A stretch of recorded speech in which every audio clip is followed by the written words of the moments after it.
Hello everyone. तो आज हम जानेंगे कि पब्लिक प्रोसिक्यूटर कौन होते हैं, इनकी क्या एलिजिबिलिटी होती है, इनका अपॉइंटमेंट कौन करता है। But before I start I just want to tell you that this is really very important topic for a judiciary aspirants. उनके लिए बहुत इंपॉर्टेंट टॉपिक है ये आपको हेल्प करेगा आपके MCQ सॉल्व करने में, एंड ये आपकी आंसर राइटिंग में भी बहुत हेल्प करेगा। So just try to learn with me.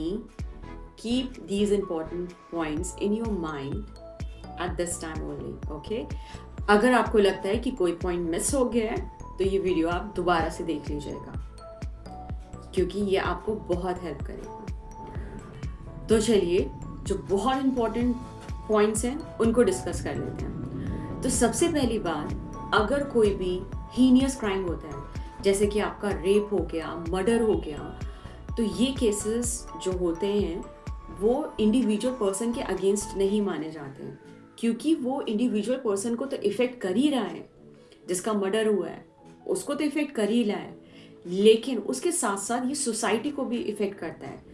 तो जब कोई केस सोसाइटी को इफेक्ट करता है तो वहाँ पर स्टेट की लायबिलिटी बन जाती है कि वो अपना एडवोकेट अपॉइंट करके उस विक्टिम को जस्टिस दिलाया जाए। तो यहीं पर गवर्नमेंट जो होती है, सेंट्रल गवर्नमेंट या फिर स्टेट गवर्नमेंट, अपना वकील अपॉइंट करते हैं जिसको बोलते हैं पब्लिक प्रोसिक्यूटर।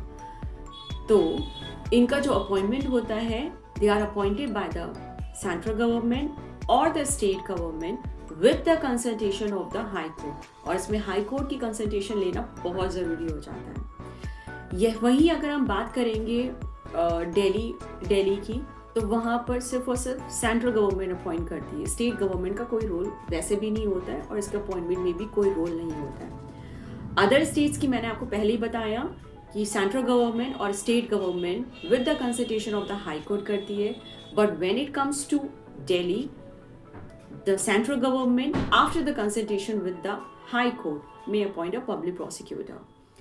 अब हम इनकी एलिजिबिलिटी की बात कर लेते हैं। तो जो भी पब्लिक प्रोसिक्यूटर होता है उसको मिनिमम 7 इयर्स का एक्सपीरियंस एज एन एडवोकेट होना चाहिए। जब वो एज एन एडवोकेट 7 इयर्स का एक्सपीरियंस होल्ड करते हैं तब जाके वो पब्लिक प्रोसिक्यूटर की पोस्ट को होल्ड कर सकते हैं। फिर अगर हम बात करेंगे स्पेशल पब्लिक प्रोसिक्यूटर की, तो स्पेशल पब्लिक प्रोसिक्यूटर के केस में आपको कम से कम 10 इयर्स का एक्सपीरियंस होना चाहिए।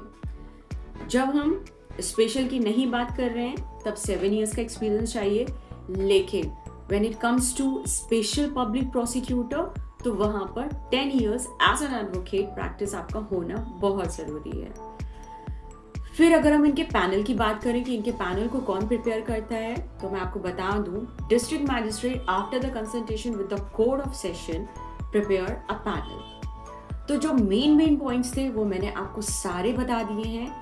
अब मेरी ये वीडियो देखने के बाद अगर आप सेक्शन 18 ऑफ भारतीय नागरिक सुरक्षा संहिता का उठाएंगे और देखेंगे तो आपको बहुत अच्छे से वो सेक्शन भी क्लियर हो जाएगा। तो इसी प्रकार की लीगल अपडेट्स जानने के लिए please subscribe to my channel and don't forget to like and share.